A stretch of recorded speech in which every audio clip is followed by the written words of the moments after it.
The Signora had no business to do it, said Miss Bartlett. No business at all. She promised us south rooms with a view close together, instead of which here are north rooms, looking into a courtyard, and a long way apart. Oh, Lucy! And a cockney, besides, said Lucy, who had been further saddened by the Signora's unexpected accent. It might be London. She looked at the 2 rows of English people who were sitting at the table, at the row of white bottles of water and red bottles of wine that ran between the English people, at the portraits of the late Queen and the late Poet Laureate that hung behind the English people, heavily framed, at the notice of the English Church, Reverend Cuthbert Eager, M. I. Oxon. That was the only other decoration of the wall. Charlotte, don't you feel, too, that we might be in London? I can hardly believe that all kinds of other things are just outside. I suppose it is one's being so tired. This meat has surely been used for soup, said Miss Bartlett, laying down her fork. I want so to see the Arno. The rooms the Signora promised us in her letter would have looked over the Arno. The Signora had no business to do it at all. Oh, it is a shame. Any nook does for me, Miss Bartlett continued, but it does seem hard that you shouldn't have a view. Lucy felt that she had been selfish. Charlotte, you mustn't spoil me. Of course, you must look over the Arno, too. I meant that. The first vacant room in the front, you must have it, said Miss Bartlett, part of whose traveling expenses were paid by Lucy's mother, a piece of generosity to which she made many a tactful allusion. No, no. You must have it. I insist on it. Your mother would never forgive me, Lucy. She would never forgive me. The ladies' voices grew animated, and if the sad truth be owned, a little peevish. They were tired, and under the guise of unselfishness, they wrangled. Some of their neighbors interchanged glances, and one of them, one of the ill-bred people whom one does meet abroad, leant forward over the table and actually intruded into their argument. He said, I have a view. Miss Bartlett was startled. Generally, at a pension, people looked them over for a day or two before speaking, and often did not find out that they would do till they had gone. She knew that the intruder was ill-bred, even before she glanced at him. He was an old man, of heavy build, with a fair, shaven face and large eyes. There was something childish in those eyes, though it was not the childishness of senility. What exactly it was Miss Bartlett did not stop to consider, for her glance passed on to his clothes. These did not attract her. He was probably trying to become acquainted with them before they got into the swim. So she assumed a dazed expression when he spoke to her, and then said, A view? Oh, a view. How delightful a view is. This is my son, said the old man, his name's George. He has a view, too.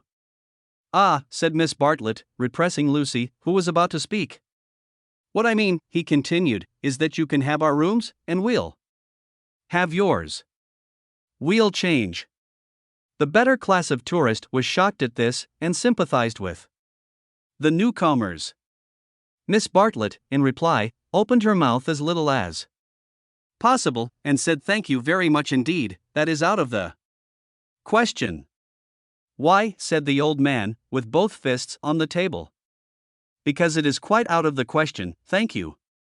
You see, we don't like to take, began Lucy. Her cousin again repressed her. But why, he persisted. Women like looking at a view, men don't. And he thumped with his fists like a naughty child, and turned to his son, saying, George, persuade them. It's so obvious they should have the rooms, said the son. There's nothing else to say.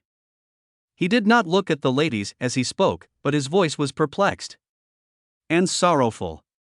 Lucy, too, was perplexed, but she saw that they were in for what is known as quite a scene, and she had an odd feeling that whenever these ill-bred tourists spoke, the contest widened and deepened, till it dealt, not with rooms and views, but with something quite different, whose existence she had not realized before. Now the old man attacked Miss Bartlett almost violently. Why should she not change? What possible objection had she? They would clear out in half an hour. Miss Bartlett, though skilled in the delicacies of conversation, was powerless in the presence of brutality. It was impossible to snub any one so gross. Her face reddened with displeasure. She looked around as much as to say, "Are you all like this?" And two little old ladies, who were sitting further up the table, with shawls hanging over the backs of the chairs, looked back, clearly indicating we are genteel. "Eat your dinner, dear," she said to Lucy, and began to toy again with the meat that she had once censured. Lucy mumbled that those seemed very odd people opposite.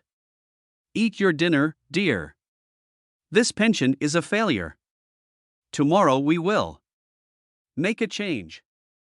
Hardly had she announced this fell decision when she reversed it. The curtains at the end of the room parted, and revealed a clergyman, stout but attractive, who hurried forward to take his place at the table, cheerfully apologizing for his lateness. Lucy, who had not yet acquired decency, at once rose to her feet, exclaiming, Oh! Why, it's Mr. Beebe. Oh, how perfectly lovely! Oh, Charlotte, we must stop now. However bad the rooms are." "Oh," Miss Bartlett said, with more restraint. "How do you do, Mr. Beebe? I expect that you have forgotten us, Miss Bartlett and Miss Honeychurch, who were at Tunbridge Wells when you helped the vicar of St. Peter's that very cold Easter." The clergyman, who had the air of one on a holiday, did not remember the ladies quite as clearly as they remembered him. But he came forward pleasantly enough and accepted the chair into which he was beckoned by Lucy.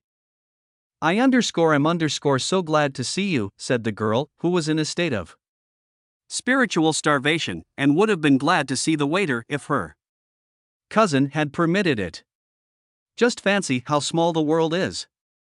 Summer Street, too, makes it so specially funny. "Miss Honeychurch lives in the parish of Summer Street," said Miss Bartlett, filling up the gap, "and she happened to tell me in the course of conversation that you have just accepted the living." "Yes, I heard from Mother so last week.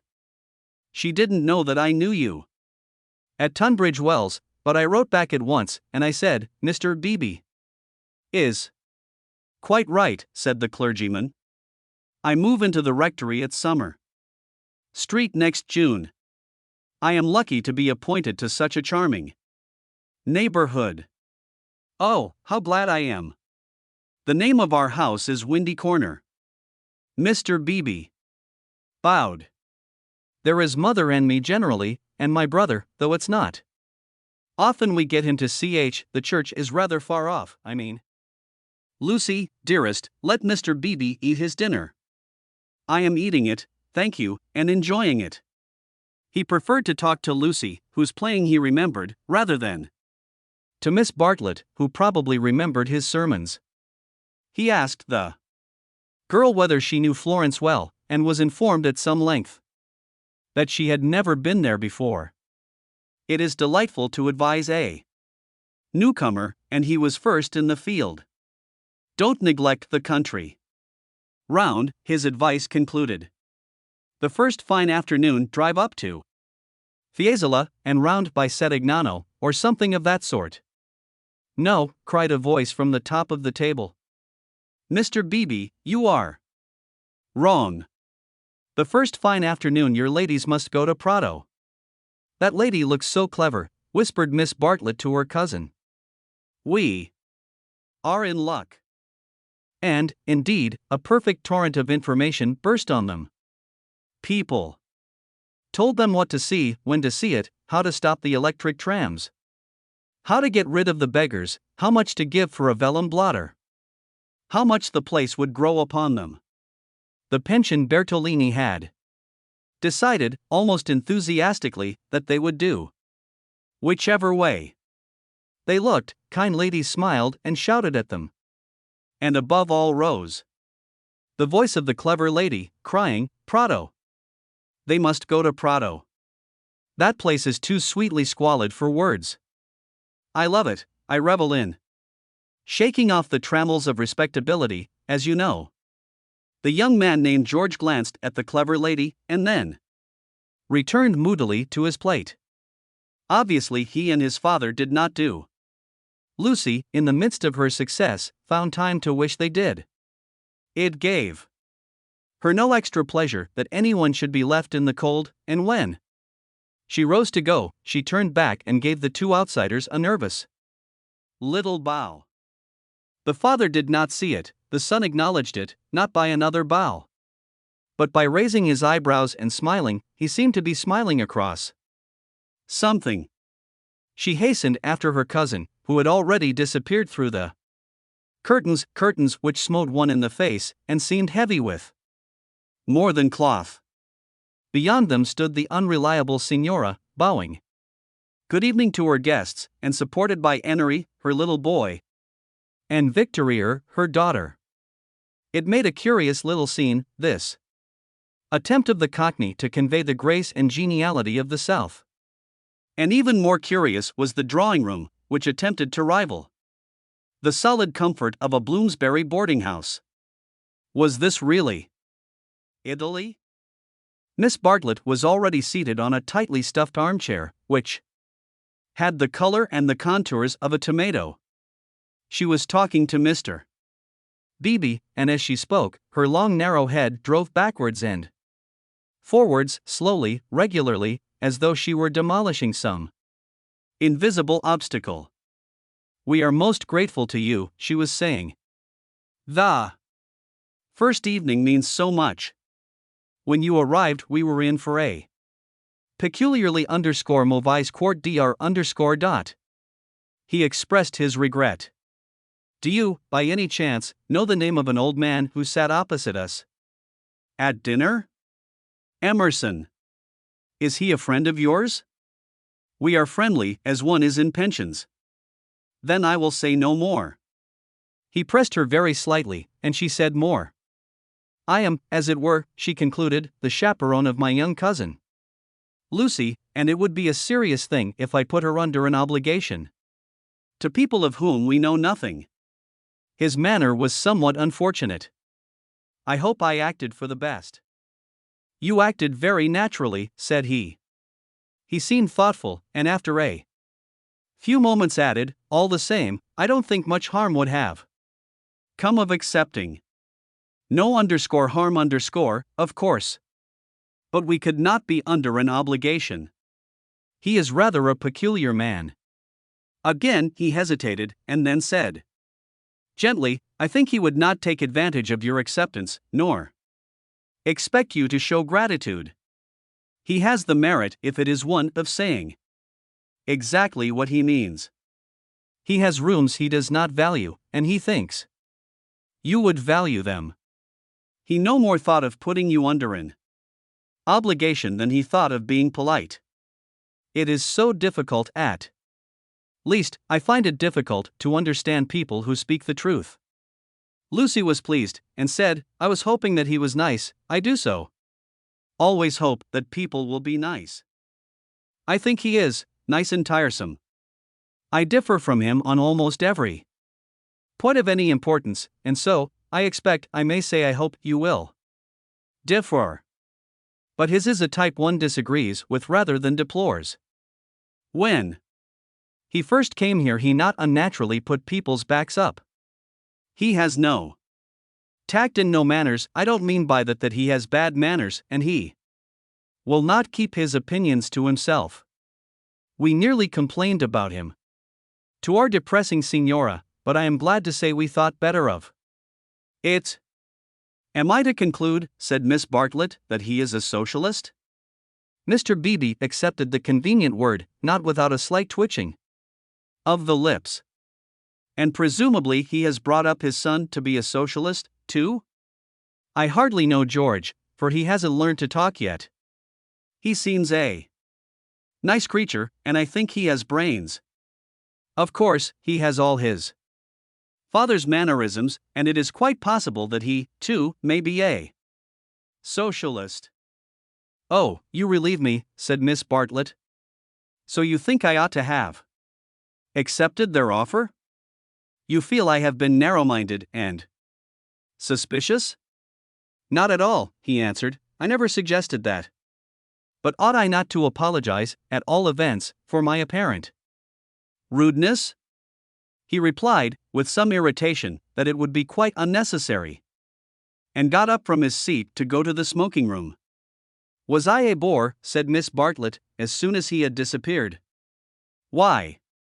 Didn't you talk, Lucy? He prefers young people, I'm sure. I do hope I haven't monopolized him. I hoped you would have him all the evening, as well as all dinner time. He is nice, exclaimed Lucy. Just what I remember. He seems to see good in everyone. No one would take him for a clergyman. My dear Lucia. Well, you know what I mean. And you know how clergymen generally laugh. Mr. Beebe laughs just like an ordinary man. Funny girl. How you do remind me of your mother. I wonder if she will approve of Mr. Beebe. I'm sure she will, and so will Freddie. I think everyone at Windy Corner will approve. It is the fashionable world. I am used to Tunbridge Wells, where we are all hopelessly behind the times. Yes, said Lucy despondently. There was a haze of disapproval in the air, but whether the disapproval was of herself, or of Mr. Beebe, or of the fashionable world at Windy Corner, or of the narrow world at Tunbridge Wells, she could not determine. She tried to locate it, but as usual she blundered. Miss Bartlett sedulously denied disapproving of anyone, and added, I am afraid you are finding me a very depressing companion.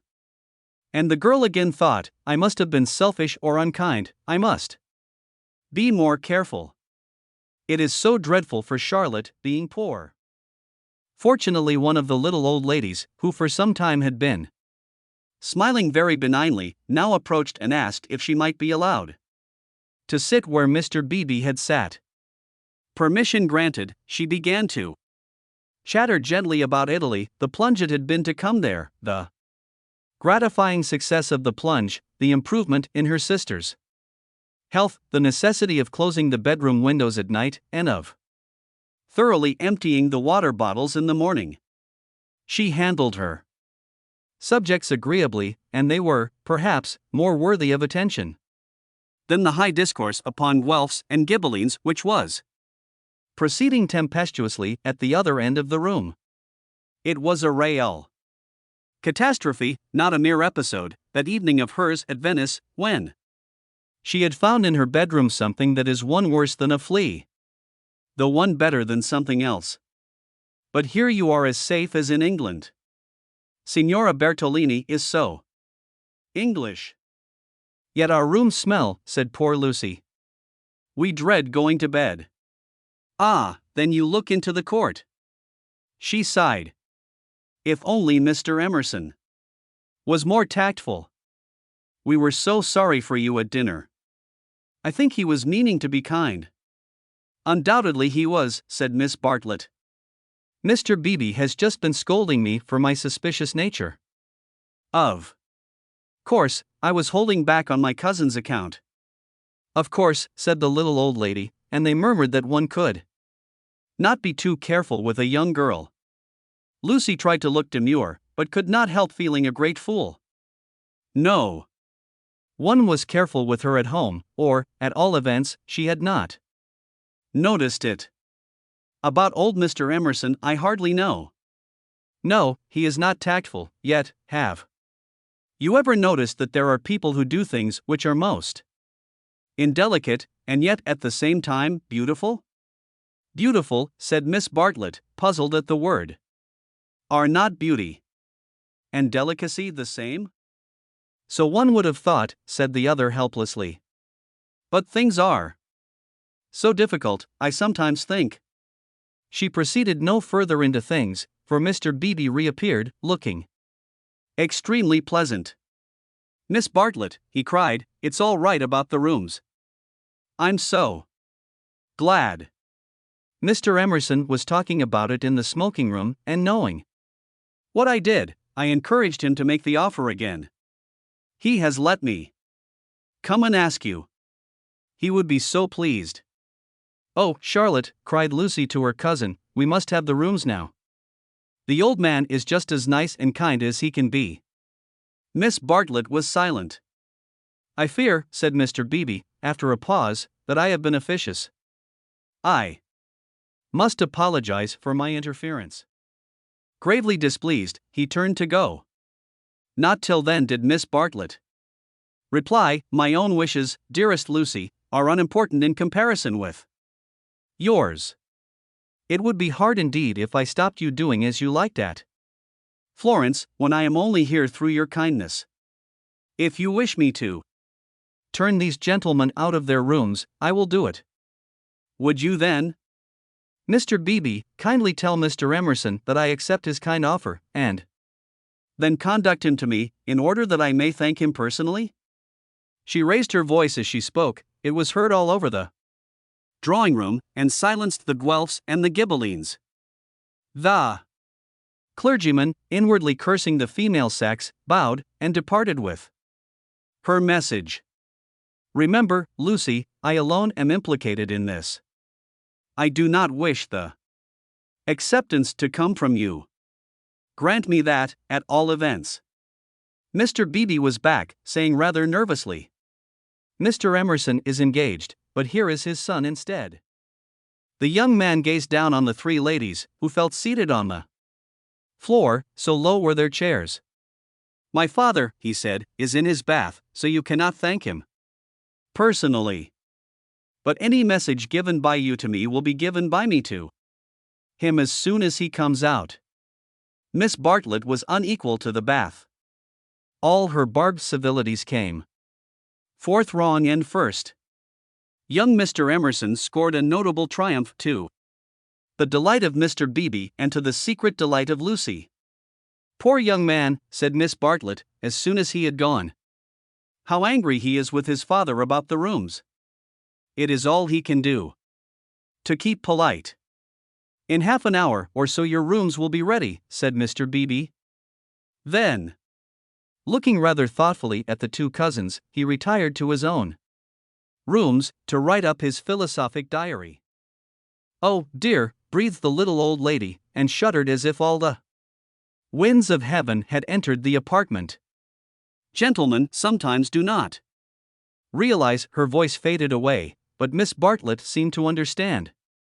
And a conversation developed, in which gentlemen who did not thoroughly realize played a principal part. Lucy, not realizing either, was reduced to literature. Taking up Baedeker's handbook to northern Italy, she committed to memory the most important dates of Florentine history. For she was determined to enjoy herself on the morrow. Thus the half-hour crept profitably away, and at last Miss Bartlett rose with a sigh, and said, I think one might venture now. No, Lucy, do not stir. I will superintend the move. How you do everything, said Lucy. Naturally, dear. It is my affair. But I would like to help you. No, dear. Charlotte's energy and her unselfishness. She had been thus all her life, but really, on this Italian tour, she was surpassing herself. So Lucy felt, or strove to feel. And yet, there was a rebellious spirit in her which wondered whether the acceptance might not have been less delicate and more beautiful. At all events, she entered her own room without any feeling of joy. "I want to explain," said Miss Bartlett, "why it is that I have taken the largest room. Naturally, of course, I should have given it to you. But I happen to know that it belongs to the young man, and I was sure your mother would not like it." Lucy was bewildered. "If you are to accept a favor, it is more suitable you should be under an obligation to his father than to him. I am a woman of the world, in my small way, and I know where things lead to. However, Mr. Beebe is a guarantee of a sort that they will not presume on this." "Mother wouldn't mind, I'm sure," said Lucy, but again had the sense of larger and unsuspected issues. Miss Bartlett only sighed, and enveloped her in a protecting embrace as she wished her good night. It gave Lucy the sensation of a fog, and when she reached her own room she opened the window and breathed the clean night air, thinking of the kind old man who had enabled her to see the lights dancing in the Arno and the cypresses of San Miniato, and the foothills of the Apennines, black against the rising moon. Miss Bartlett, in her room, fastened the window shutters and locked the door, and then made a tour of the apartment to see where the cupboards led, and whether there were any oubliettes or secret entrances. It was then that she saw, pinned up over the washstand, a sheet of paper on which was scrawled an enormous note of interrogation. Nothing more. "What does it mean?" she thought, and she examined it carefully by the light of a candle. Meaningless at first, it gradually became menacing, obnoxious, portentous with evil. She was seized with an impulse to destroy it, but fortunately remembered that she had no right to do so, since it must be the property of young Mr. Emerson. So she unpinned it carefully and put it between two pieces of blotting paper to keep it clean for him. Then she completed her inspection of the room, sighed heavily according to her habit, and went to bed.